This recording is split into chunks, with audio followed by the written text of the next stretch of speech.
opportunity to go and still perform ku side zile za CAF, that is 2023 unogwe nyinyi omwaka nenga mujukire mpaka zino zazigina kwa zitandika I think omwaka gujja mu Uganda yemu ku ntegesi then tuinako East Africa as a whole sinyo muntu wabyamiza nnyo na ekimanyi East Africa as a whole tugina kwa fe bategesi b'empaka ezo masao era mujja kulanga timu nyinyi nyozi flying into Uganda, Kenya, Tanzania okulaba muno ate tukwasaganya ensonga zino. So it's a very big opportunity okulaba muno ate sofuna yoko one of our own agenda performing ku stages nene bwezo mujukire mbuno ku balando muku awards singa obunene mu history y'emipiira mwana mulenzi okuva Nigeria amanyiddwa nga Rema ya performing of recent mabega olena janemba gamba nibaza nobabuza kyetagisa kyo muyimbi we Uganda avudde wano ogenda na performing ku such big event netugezako okuwayawayamu. So if the ghetto kids are running it that way, you never know, one day one time bayinza okubanga bagenda ku performing ku the grand opening of World Cup, FIFA World Cup era tujja kwa twesiminye okulamu na this Ugandan flag will be highly represented ku nsonga ngate efanagana konge bweto. Nenga njagala babuuzako mu ngeri enjawulo nti mugamba mutya musibye mutya kansubire mwasibye malidadi sana omutonzi yebale nnyo abakumye okulamu na tene kusaaza omutya sokubanga ate mutwegeka amaaso nga mutunula ku TV za mwe musekako okulanga ate muvayo mberenga munda wako amanyanga bulijjo yenze King Smith nanyini kirevu ngawe munda ba Alright, ngamba what's up with you chirevu ne mugamba yo I have to be like a king. So mbadiliza nnyo ku show eyakabi in Uganda on the land of Uganda, Pearl of Africa etandika no mu Uganda wenyini neva mu Uganda tenebuna atese amawanga nesemazinga endala zona ngawe magamba muno wajita Access ne Kabaka Smith unako lero kirumbi enzeka era ngenge twageze mu festivals ngenda kubanchi kubanga nkisanyalaza era mugenda kuba munegeka nyamaso ne stambulanze kantambula ne banange aba Harold Travel Consultants bano bagamba bakubireko ku 0758 nkaga mu mukaga ana mu musanvu asatu mu munana asatu mu mwemu oba 0770 mukaga 03 that is 0 mukaga mwenda osobola kubanga okola kingo singa kwa WhatsApp message no bango bebuza ko kubyentambula aba Harold Travel Consultants bajja kwa bakuyamba ko yagala campinga oyagala hotel ya kusula munungi mu side yonne y'ekitundu ky'eggwanga ne wabweru w'eggwanga bekwate aba tour and travel bana abamanyidwa nga Harold. So mukama wange Harold nkulinze Christmas obeko jongama takatugenda omulireko ba ku Kingfisher obagenda keggulu obagenda kekisolo ensonga mbere nga nzikwasakanya negwa abetaze 0758 nkaga mu mukaga ana mu 737 enamba ojja kuyogera buterevu ne Harold Travel Consultants. So baberenga bakola ki bakukwasaganya te mu nsonga ezifanako ngezo nakolo tubira kwa tusimbulira speed ya yiri nnyo masa unja kwa nyongero kwanjira abantu bentambula nabo ntambula n'aba King Motor Studios zawe nankulabe nabo ngenda bakwanjira masa one bakola nenga without wasting a lot of time katuge diving mu stories of zona kulwaira mawule namanji nyonga buli joka so kensale nakoma nyo embambo akabaka buno mbali n'okubanga kabaka bwabeera. So Bobi Wine yakomawo mu ggwanga lya Uganda lina ivayo nemba gamba nti nno yakomawo ku lunaku lw'ekivulu kya saha yali akyalina world tour zaakola oluvannyuma lw'okumala emyaka 10 nga tagenda Bungereza ne bamala ne bamulirizi nga ban ne bagijjawo n'agenda Bungereza. So there is an interview, exclusive interview he did on BBC. Eyasinga okubanga a misunderstanding bwa abantu abenjawulo abandi baja understanding nnyo n'okusinga ate eyajogera. So yaleta a lot of controversy naddala mu byobufuzi bya Uganda mu entertainment ne mu bayimbi banne oba ne mu bantu abakubaganya ebirowoozo mu ggwanga. So we yakomyewo ku kivulu kya saha over the weekend nakigracinga nga tanagenda ku kivulu kya saha yasooka n'ata akayimba kamanyiddwa nga Man and Woman kano nga yakayimba ne mwana mulenzi amanyiddwa nga Nubian Lee then nagenda ku kivulu kya saha. But nakulwayo tufunye omukisa ntogerako naye nagezaako okwadressinga ensonga ezigenda maaso mu bayimbi. First of all addressing ensonga ya misconception oba misperception egambi okuba munayinza okuba awagira abantu bali bemumanyi abasaidi eri ate ng'eggwanga Uganda terikola ki teribiwagira ebintu ebyo. So n'agamba ye mukulembeze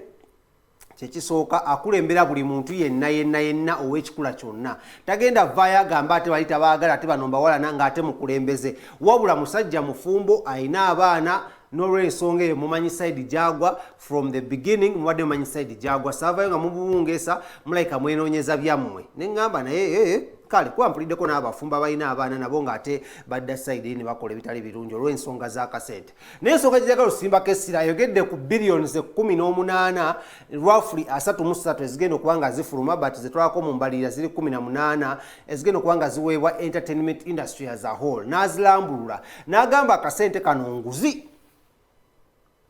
ewegenda okwewa abayimbi okulaba muno wasirika okulaba muno tewavaayo another Bobi Wine kwa Bobi Wine yava muki mu bayimbi ayogedde ebintu bingi byesaagala kuddamu oba oli abo byetaaga weewulireko because bagamba akuddira mu mbozi taginumya naye Bobi Wine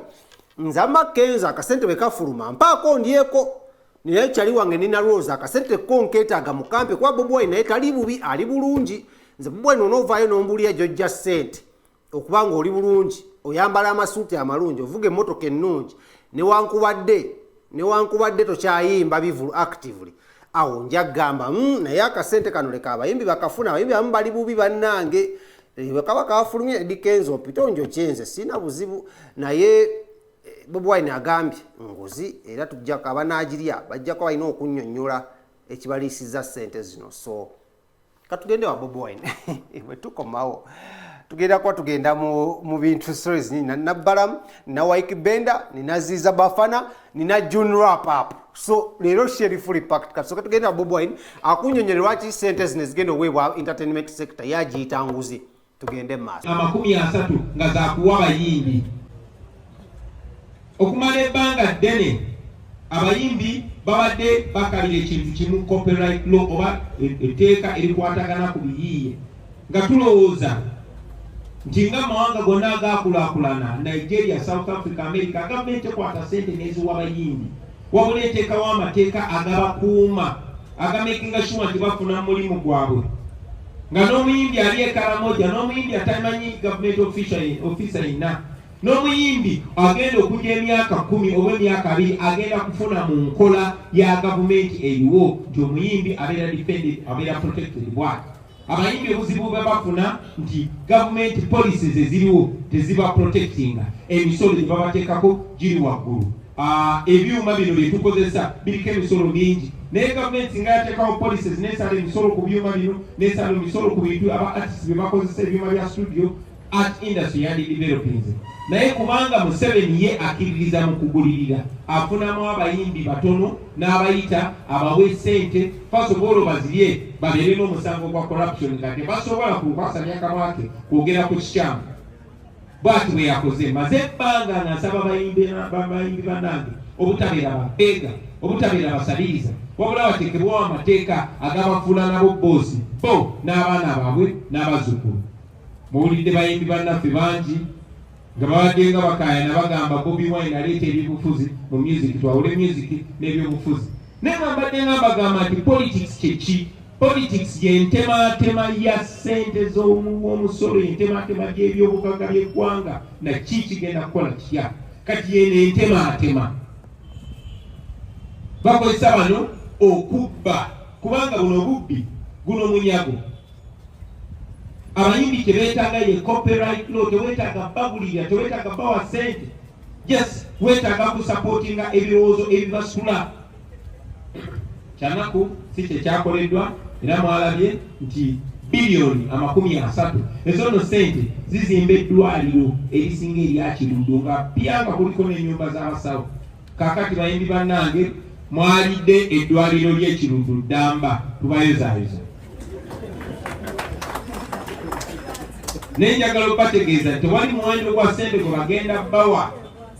basenga bamwe ne bannyinammwe basobole okufuna obujjanjabi obulungi tewali muwendo gwa ssente gwe bagenda bawa enguudo zammwe zitereere tewali muwendo gwa ssente gwe bagenda bawa abaana baabwe bamwe basomere mu masomero amalungi wabula ssente y'omumusolo erinakola ebyo bigenda okutaasa gwe artist ne bali banna abalala kubanga aba artist tuli banjawulo mu society Museveni agulira abayimbi kubanga amanyi Bobi Wine yava mu bayimbi era kisoboka okusikulayo omuyimbi omulala ayagala abayimbi bonna abaziba omumwa era buli muntu akuliisa enguzi aba akutaddeko akakwate nga tokyasobola kwogera amazima ndi musanyufu nti tulina aba artist bangi abaagala okutunda obwongo bwabwe basaba nammwe muleme kutunda bwongo bwammwe kubanga bino bali mubasasula naye bagula biseera byammwe bya maaso na by'abaana bammwe n'abazzukulu mu nsonga ng'ezo ez'okugulirira ebiseera by'omu maaso by'abaana baffe n'abazzukulu abaana balikoleezaabwe naffe katulyeko kye tulidde principal katulyeko kye tulidde kiba kizze katukiryeko so